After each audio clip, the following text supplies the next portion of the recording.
Assalamualaikum warahmatullahi wabarakatuh. Waalaikumsalam warahmatullahi wabarakatuh.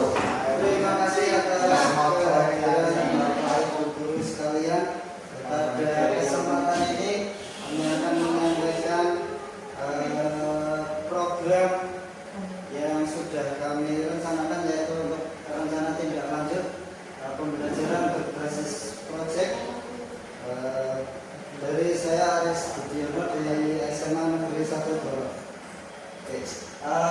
Program ini itu masuk dalam kegiatan P5 pada tema kearifan lokal. Program ini kami beri nama yaitu FOT atau Festival Olahraga Tradisional. Latar belakang yang membuat kami menyampaikan program ini adalah bahwa dalam pembelajaran PJP yang berpusat pada peserta didik itu memerlukan pendekatan yang kreatif dan inovatif, melibatkan komunitas belajar di sekolah, merupakan cara yang paling efektif dalam memperkaya pengalaman peserta didik. Melaksanakan olahraga tradisional di sekolah dimaksudkan untuk melestarikan warisan budaya serta untuk membangun semangat kebersamaan dan memperkaya aktivitas gerak peserta didik. Kemudian tujuan dari program yang akan kami laksanakan adalah yang pertama, pelestarian budaya. Bahwa festival ini bertujuan untuk memperkenalkan dan melestarikan olahraga tradisional yang mungkin sudah mulai terlupakan di kalangan generasi muda. Jadi tujuan utama dari festival ini adalah memperkenalkan kembali olahraga tradisional yang mungkin sekarang sudah mulai dilupakan, mulai ditinggalkan oleh generasi muda kita, oleh pelajar anak-anak didik kita yang sekarang lebih memilih untuk bermain gadget atau lebih memilih untuk bermain pada permainan di HP. Maka dengan program ini barangkali bisa memperkenalkan kembali kepada siswa-siswi kita agar lebih menyukai atau mencintai olahraga tradisional tersebut. Kemudian yang kedua, peningkatan keterampilan, yaitu memberikan kesempatan kepada siswa untuk belajar dan berlatih olahraga tradisional yang dapat meningkatkan keterampilan fisik dan mental. Jadi tentu saja bahwa olahraga tradisional ini lebih fokus pada gerak fisik, tidak seperti permainan pada gadget atau pada HP yang bergerak hanya tangannya saja atau hanya jarinya saja. Sedangkan pada olahraga tradisional ini tentu saja lebih banyak gerak pada seluruh tubuh. Kemudian yang berikutnya yaitu pengembangan karakter. Jadi melalui olahraga tradisional bahwa seringkali melibatkan nilai-nilai seperti disiplin, kerjasama, kemudian saling menghormati yang membantu dalam pengembangan karakter siswa. Jadi melalui program ini, melalui olahraga tradisional, barangkali bisa memunculkan nilai-nilai positif, nilai karakter pada siswa seperti disiplin, kerjasama, kemudian saling menghormati itu akan memunculkan itu dari permainan tradisional itu tadi. Kemudian yang berikutnya yaitu membangun kerjasama antara komunitas belajar atau antara guru dengan peserta didik. Jadi dalam kegiatan ini nanti guru sebagai fasilitator bisa lebih dekat dengan siswa, bisa mempelajari kembali permainan tradisional. Tentu saja mungkin kita sebagai fasilitator lebih punya pengalaman pada zaman dahulu. Kita pernah memainkan permainan tradisional yang nanti kita tularkan kepada peserta didik yang barangkali peserta didik kita, siswa kita mungkin baru pernah tahu atau baru pernah mengenal olahraga tradisional yang akan kita mainkan ini.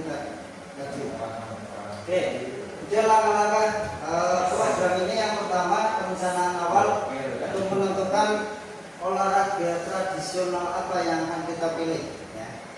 Di sini saya punya gambaran yaitu permainan gobak sodor, kemudian kasti dan egrang.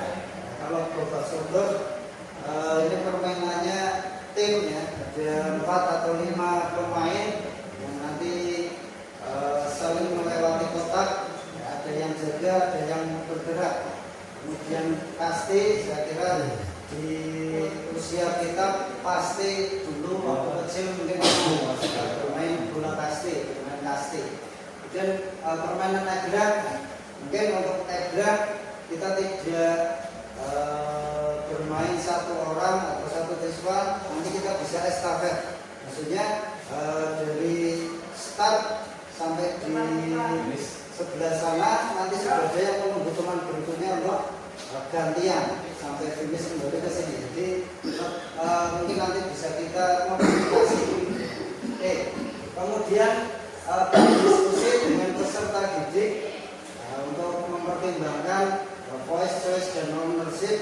Jadi kita sampaikan kepada siswa juga sebelum nanti kita pastikan untuk festivalnya berbentuk seperti apa, kita sampaikan kepada siswa apakah ada mungkin dari siswa pernah melihat di YouTube atau di media sosial barangkali yang lebih kreatif atau seperti apa. Jadi siswa biar memilih atau mungkin barangkali tidak hanya 3 permainan tadi, ada permainan lain yang mungkin bisa menjadi rujukan untuk kita dari siswa mungkin yang bisa disampaikan atau bisa kita pertandingkan. Kemudian yang kedua untuk penjadwalan dan persiapan, yaitu bahwa kegiatan ini dilaksanakan pada minggu kedua bulan Desember, jadi dilakukan selama 1 minggu penuh. Jadi dari Senin sampai Kamis fasilitator atau kita sebagai panitia mungkin menyampaikan, memberikan gambaran kepada peserta didik untuk kemudian latihan sehingga siswa ketika festival atau ketika pertandingan tidak dulu dan bisa mencapai kemenangan. Kemudian mempersiapkan fasilitas perlengkapan olahraga dan logistik yang mungkin dibutuhkan untuk setiap jenis olahraga tradisional yang akan dipertandingkan. Kemudian yang ketiga untuk promosi dan sosialisasi, kita bisa membuat bahan promosi seperti poster, flyer, dan pengumuman untuk memberitahu siswa, orang tua dan komunitas tentang festival ini, bisa melalui media sosial ataupun yang lain. Kemudian adakan sesi informasi dan pelatihan awal untuk siswa tentang olahraga tradisional yang akan dipertandingkan. Itu nanti dari total 5 hari, untuk 4 harinya kita adakan informasi dan pelatihan awal itu tadi kepada siswa. Kemudian yang langkah berikutnya adalah pelaksanaan acara dan penutupan. Jadi acara tersebut kemudian dilakukan dalam bentuk gelar karya 1 hari penuh, ya, dari pagi sampai selesai dengan agenda acara pembukaan, kemudian pelaksanaan dan pengumuman juara sampai kemudian penutupan dan selesai.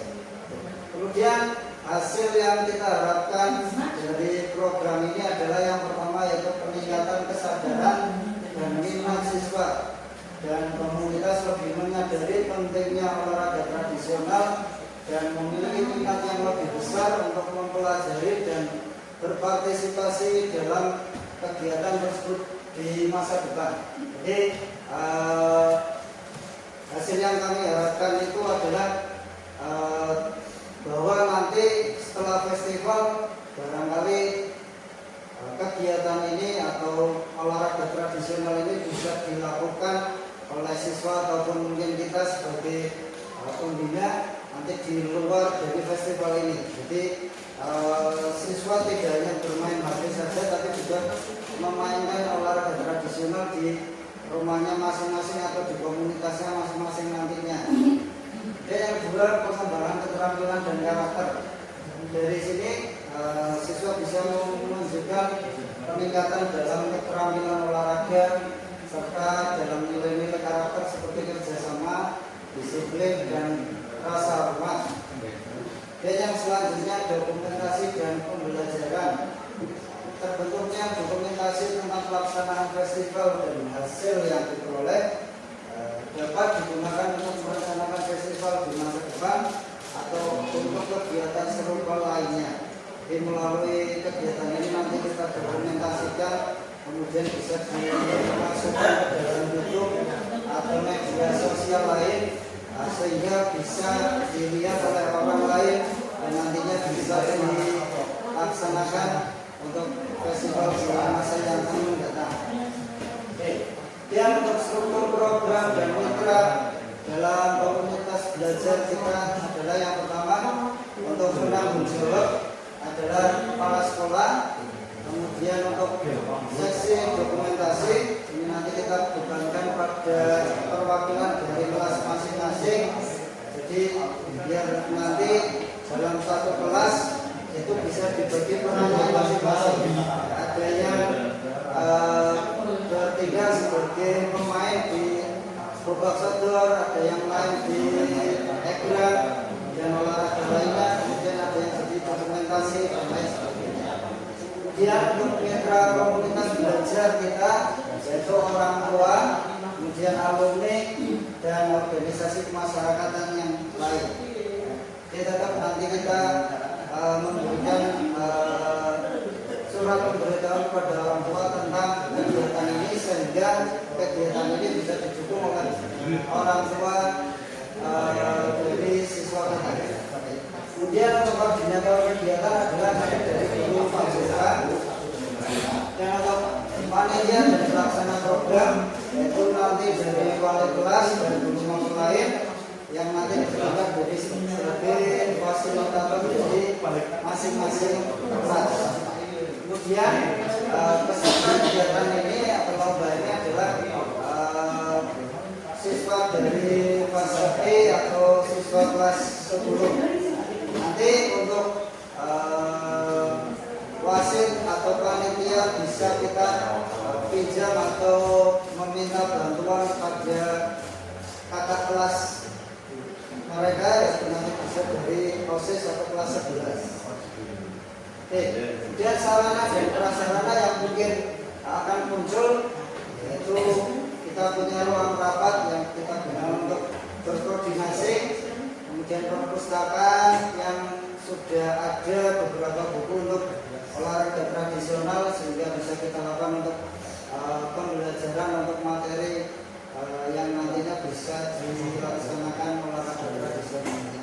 Dan pojok baca di setiap kelas sudah ada, tinggal nanti bisa disampaikan kepada siswa untuk mencari buku referensi tentang olahraga tradisional.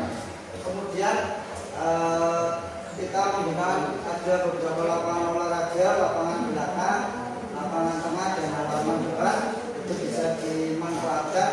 Kemudian untuk perlengkapan permainan yang muncul nanti bisa ada rompi atau mungkin kerucut atau mungkin nanti ekran, dan pembuatannya bisa nanti disampaikan kepada siswa agar siswa sendiri yang membuat ekran tersebut biar lebih kreatif. Kemudian yang berikutnya itu rencana evaluasi.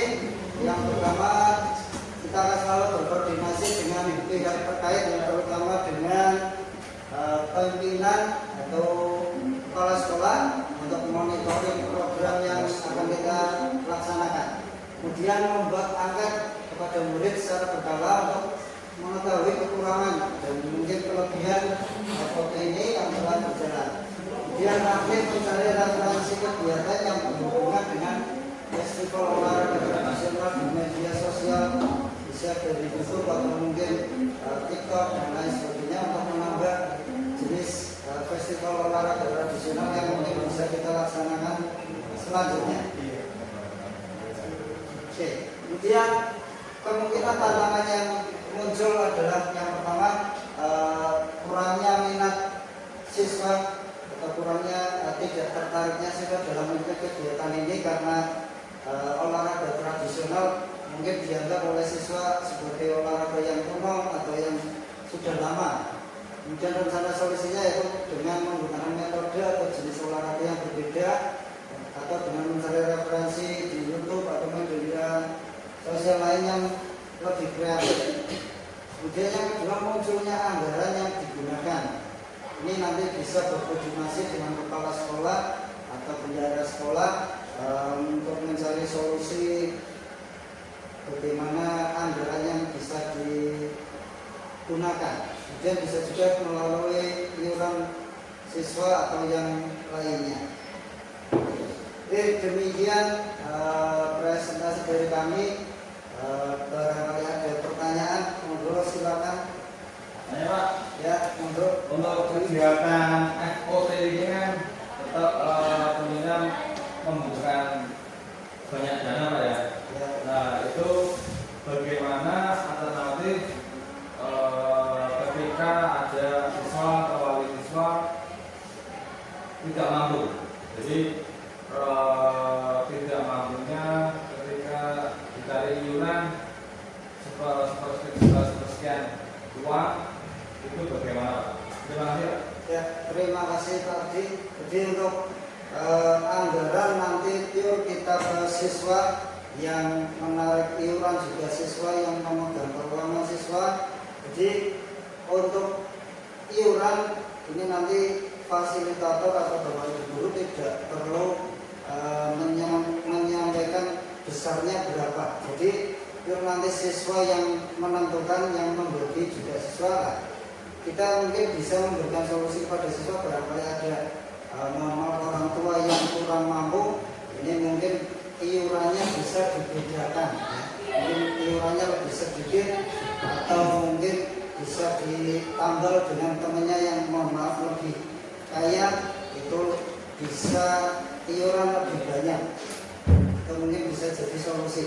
Jadi tergantung nanti siswanya seperti apa, yang penting mereka bisa mengendalikan keuangan mereka sendiri. Ya Pak, terima kasih jawabannya Pak. Terima kasih, cukup. Mungkin itu saja presentasi dari kami. Kurang lebihnya mohon dimaafkan. Terima kasih. Assalamualaikum warahmatullahi wabarakatuh.